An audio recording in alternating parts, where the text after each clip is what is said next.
Hello guys, आपका मेरे channel smart study में स्वागत है। आज हम शिक्षा निदेशालय की तरफ से दी जाने वाली कार्यपत्रक नंबर 10 करेंगे, जो कि क्लास 8 की है और विषय है गणित। ये वर्कशीट 23 अगस्त 2021 की है। तो आइए शुरू करते हैं आज की वर्कशीट। शुरू करने से पहले प्लीज़ मेरे चैनल को सब्सक्राइब कर दीजिए। तो देखते हैं आज की वर्कशीट वर्ग और वर्गमूल। तो आइए देखते हैं। दी गई आकृति एक खिलौने के जैसी, यहाँ एक आकृति दी गई है जो एक खिलौने के जैसी है, जिसमें 5 ब्लॉक हैं। इन ब्लॉक को एक एक करके ऊपर रखा गया है। प्रत्येक ब्लॉक बराबर हिस्सों में बटा हुआ है। मुझे इन ब्लॉक में एक पैटर्न दिखाई दे रहा है, जिसे मैंने लिख दिया है। आगे का पैटर्न आप पूरा कीजिए। तो देखो बेटा, यहाँ पे दिखाई दे रहा है, देखो एक है। यहाँ पे देखिए 2 रो दिखाई दे रही है, और इस तरफ भी आपको कितनी रो दिखाई दे रही है? 2। तो 2 को 2 से गुना किया तो कितना आया? 4। तो इसमें कितने बॉक्स हैं बेटा? 4 बॉक्स हैं। देखते हैं यहाँ पे, देखो 1 2 3 4। अब देखिए यहाँ पे 3 रोज है, 1 2 3, और इसी तरह यहाँ पे 3 लाइन्स है, 1 2 3, है ना। तो 3 को 3 से मल्टीप्लाई किया तो कितना आया? 9। नेक्स्ट देखिए क्या है, देखो 1 2 3 4, और इस तरह यहाँ पे भी 4 लाइन्स है, 1 2, एक सेकंड में इसको क्लियर कर लेती हूँ, 1 2 3 4 लाइन्स, और यहाँ पे भी देखिए 1 2 3 4। तो देखो 4 को 4 से मल्टीप्लाई किया तो कितना आया? 16। तो यहाँ पे कितने बॉक्स हैं? 16। इसी तरह नेक्स्ट देखते हैं बेटा, देखिए 1 2 3 4 5, यहाँ कितनी लाइन्स है? 5। 1 2 3 4 5, यहाँ पे भी कितनी लाइन है? 5। तो यहाँ पे कॉलम कितना हुआ? 5 मल्टीप्लाई 5 किया तो हमने कितना आया? 25। पैटर्न में हमें कुछ विशेष प्रकार की संख्याएं दिखी, जैसे कि 1 4 9 16 25, 1 4 9 16 25। अब हम प्रत्येक आकृति को अलग लेकर समझेंगे। अब हम देखते हैं प्रत्येक आकृति को। देखो अलग से अब समझाया गया है। 1 को जब हमने 1 से गुना किया तो हमारे पास में क्या आया? 1 सेंटीमीटर स्क्वायर, 1 सेमी स्क्वायर बोल देंगे हम इसको। अब देखो 2 को 2 रो ये हुई, हमने ये लिखा, और 2 रो हमने ये लिखा, ठीक है। तो 2 को 2 से मल्टीप्लाई किया तो क्या आया? 4 सेमी स्क्वायर।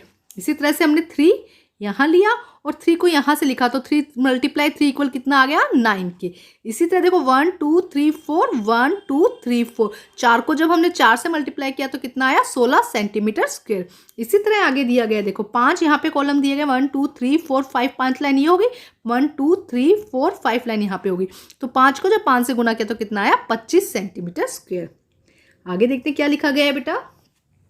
वर्ग संख्याएं, विस्तारित रूप, घातांकीय और वर्ग का क्षेत्रफल। तो देखिए 1 को जब 1 से विस्तारित करके लिखा, उसका घातांक के लिए बेटा, वर्ग के लिए हम क्या करते हैं? उसके ऊपर छोटा सा 2 लिख देते हैं। तो इसे क्या कहते हैं? वर्ग।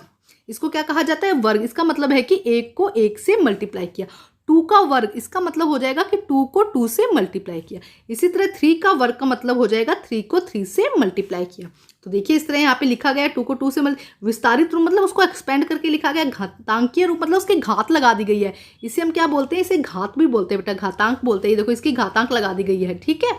अब देखिए, अब इसका क्षेत्रफल कितना है? 1 वर्ग मीटर क्षेत्रफल। 2 को 2 से मल्टीप्लाई किया तो 4 वर्ग मीटर क्षेत्रफल। 3 को 3 से किया तो 9, 4 को 4 से किया 16 वर्ग इकाई, और 5 को 5 से किया तो 25 वर्ग इकाई। उपरोक्त संख्याएं 1 4 9 16 25 विशेष प्रकार की संख्याएं हैं जो वर्ग का क्षेत्रफल निकालने से प्राप्त हुई है, इसीलिए इन्हें पूर्ण संख्याएं कहते हैं। तो इन संख्याओं को बेटा, जब हम किसी नंबर को उसी नंबर से मल्टीप्लाई करते हैं, जैसे 2 को 2 से मल्टीप्लाई किया तो ये नंबर जो 4 आया, ये क्या होगी? हमारी पूर्ण संख्या। अगर हम 2 को 3 से मल्टीप्लाई करते हैं तो आंसर हमारा 6 आएगा, लेकिन यहाँ पे ये दोनों नंबर क्या है? अलग है। तो 6 क्या है? एक पूर्ण संख्या नहीं है, ठीक है। यहाँ पे ये बात समझनी जरूरी है कि पूर्ण संख्या हम किसे कहेंगे? पूर्ण संख्या हम उसे कहते हैं बेटा जब 2 सेम नंबर को आपस में मल्टीप्लाई किया जाता है, जो आंसर आता है वो हमारी क्या होती है?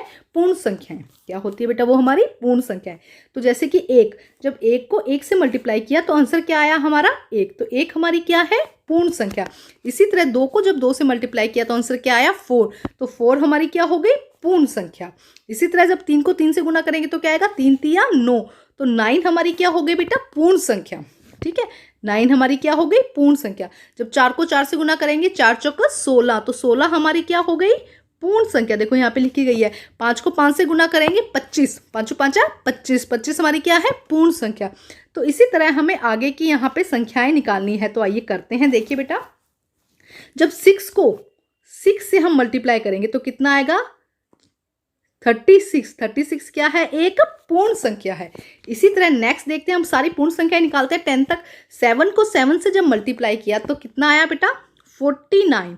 तो 49 क्या है, एक पूर्ण संख्या। 8 को 8 से मल्टीप्लाई किया तो कितना आया बेटा, 64। 8 को जब 8 से मल्टीप्लाई किया तो कितना आया, 64। 64 क्या है, एक पूर्ण संख्या है। ठीक है स्टूडेंट। इसी तरह नेक्स्ट देखते हैं, 9 को 9 से मल्टीप्लाई किया तो कितना आया बेटा, 81। 81 क्या है, पूर्ण संख्या है। ठीक है। नेक्स्ट देखते हैं, 10 को जब 10 से मल्टीप्लाई किया तो क्या आएगा बेटा, 100। 100 क्या है, एक पूर्ण संख्या। 100 क्या है, एक पूर्ण संख्या। तो अब हम यहाँ पे 1 से लेके 100 के बीच में जितनी पूर्ण संख्या आती है उनको लिखते हैं। देखो, एक कलर चेंज कर लेती हूँ बेटा इसका मैं, जिससे कि आपको आसानी से पहचान में आए। देखो, 1, 4, इसके अलावा 9, 16, 25, 36, 49, 49, 64, 81 और 100। 1 से लेके 100 के बीच में 1 से शुरू करते हैं और 100 तक अगर हम देखते हैं पूर्ण संख्याएं तो हमारे पास में कितनी पूर्ण संख्याएं आई, देखो 1, 2, 3, 4, 5, 6, 7, 8, 9, 10। 10 हमारे पास में पूर्ण संख्याएं आती है। तो आप ये भी लिख सकते हैं कि 1 से 100 के बीच में कितनी पूर्ण संख्याएं हैं, 1, 4, 9, 16, 25, 36, 49, 64, 81 और 100। ये हमारी क्या है, पूर्ण संख्याएं हैं। अब हम करते हैं नेक्स्ट। देखो क्या लिखा गया है बेटा, क्या 1 और 4 तथा 4 और 9 और 9 और 16 के बीच कोई पूर्ण संख्या आती है। देखो, 1 से लेके 4 हमने कहा था एक पूर्ण संख्या है, 4 पूर्ण संख्या है। 4 के बाद हमने कहा था 9।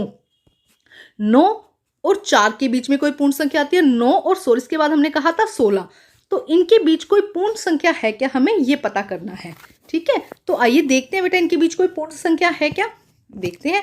देखो, 2 को 2 से, 1 तो हमें पता है कि पूर्ण संख्या है। उसके बाद हमने 2 को 2 से गुना किया तो कितना आया, 4। 4 भी हमारी क्या है, एक पूर्ण संख्या है। हम पढ़ चुके हैं पहले, 4 हमारी क्या है, एक पूर्ण संख्या। अब हम करते हैं 2 को 3 से गुना तो आंसर क्या है हमारा, 6।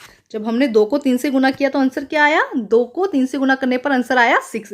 लेकिन 2 और 3 समान संख्या नहीं है। हमने क्या कहा था, एक ही समान नंबर होना चाहिए जिससे हम गुना कर रहे हैं वो दोनों नंबर आपस में समान होने चाहिए। जैसे 2 को 2 से, 3 को 3 से, 4 को 4 से गुना करना है। तो 2 और 3 दोनों समान नहीं है, अतः यह पूर्ण संख्या नहीं है। इसका मतलब कि 6 क्या है, पूर्ण संख्या नहीं है। तो हमारी कौन कौन सी पूर्ण संख्या निकली थी, 1, 4, 9, 16, 25, 36। आगे बताइए बेटा, 36 के बाद हमारा क्या आया था, 49। 49 के बाद में हमारा कितना आया था, 64, 81 एंड 100, है ना। यही आया था ना, 1, 2, 3, 4, 5, 6, 7, 8, 9, 10। ये हमारी कितनी आई थी, 1 से लेके 100 तक की हमारी पूर्ण वर्ग संख्या। बेटा, पूर्ण वर्ग संख्या का मतलब इतना समझो कि ऐसा नंबर जिसको दोनों को मल्टीप्लाई किया जाए आपस में, जो आंसर आएगा वो हमारा क्या होगा, पूर्ण संख्या। अब देखते हैं, यहाँ पे क्वेश्चन दिया गया है बेटा, 1 से 100 के बीच में पूर्ण संख्या है। तो अभी हमने यहाँ पे 1 से 100 के बीच में पूर्ण संख्या लिखी है बेटा, है ना। तो अभी हमने ये क्वेश्चन किया तो आप भी लिखेंगे 1 से लेके 100 तक, 100 के बीच में पूर्ण संख्या कहा है बेटा। देखो यहाँ पे इन्होंने क्या कहा है, 1 से लेके 100 के बीच में पूर्ण संख्या। तो हम बीच में हम 1 को काउंट नहीं करेंगे, हम लिखेंगे 4, 9, 16, 25, 36, 49, 64 और 81। ये हमारी क्या हो जाएंगी, 1 से लेके 100 के बीच की पूर्ण संख्या है। ठीक है। 1 और 100 तो पूर्ण संख्या है ही ना बेटा। देखो, 1, 2, 3, 4, 5, 6, 7, 8 हमारी पूर्ण संख्याएं हो गई। अब हम करते हैं नेक्स्ट क्वेश्चन। देखिए क्या लिखा गया है, प्रयास कीजिए नीचे दी गई संख्याओं के बीच में पूर्ण संख्या ज्ञात कीजिए। अब है 40 और 50 के बीच की पूर्ण संख्या। तो देखो बेटा, 40 और 50 के बीच में पूर्ण संख्या कौन सी हो सकती है। तो हम लिखते हैं 6 को अगर हम 6 से मल्टीप्लाई करते हैं तो कितना आता है, 36। तो 36 तो 40 से कम है, इसलिए ये तो नहीं है। अब हम करते हैं 7 को 7 से मल्टीप्लाई तो कितना आएगा, 49। तो 49 इन दोनों के बीच में आ रहा है। तो हाँ, 49 क्या है, हमारी एक पूर्ण संख्या है। 49 क्या होगी बच्चा, हमारी एक पूर्ण संख्या। दूसरा है 60 और 70 के बीच में। तो हम यही कर लेते हैं, 60 और 70 के बीच में करते हैं हम 8 को 8 से मल्टीप्लाई। ये हो गया हमारा सेकंड क्वेश्चन, ये था हमारा फर्स्ट क्वेश्चन। 8 को 8 से मल्टीप्लाई किया, कितना आया, 64। अब हम 9 को 9 से मल्टीप्लाई करते हैं, 9 को 9 से मल्टीप्लाई करेंगे, कितना आएगा, 81। तो 81 तो 70 से बड़ा है, तो ये भी नहीं आएगा। तो 60 और 70 के बीच में हमारी पूर्ण संख्या क्या हो जाएंगी, 64। दोनों के बीच में आ रहा है ना, 50 और 40 और 50 के बीच में आना चाहिए, 60 और 70 के बीच में आना चाहिए। तो हमारी पूर्ण संख्या क्या हो जाएगी बेटा, सेकंड क्वेश्चन की 64 और फर्स्ट की कितनी पूर्ण संख्या आ जाएगी हमारी 49। तो आप इसे ऐसे सोल्व करके बेटा, सीधा आप आंसर नहीं लिखेंगे 49, आप ऐसे सोल्व करके लिखेंगे कि 69 हमारी पूर्ण संख्या नहीं है, लेकिन 49 क्या है, 7 को 7 से मल्टीप्लाई किया है, ये इसलिए हमारी पूर्ण संख्या है। ठीक है स्टूडेंट्स, तो बेटा आज की वर्कशीट कंप्लीट होती है। हमने समझ लिया बेटा, ये हमने समझ लिया कि 2 को 3 से जब गुना किया तो दोनों अंक समान नहीं है, इसलिए ये पूर्ण संख्या नहीं है, और 2 को 2 से गुना किया तो वो एक पूर्ण संख्या है। तो बेटा आज की जो वर्कशीट है वो कंप्लीट होती है। वर्कशीट कंप्लीट करके अपनी टीचर से चेक कराइए, और प्लीज़ मेरे चैनल को लाइक कीजिए, सब्सक्राइब कीजिए और शेयर कीजिए। Thank you.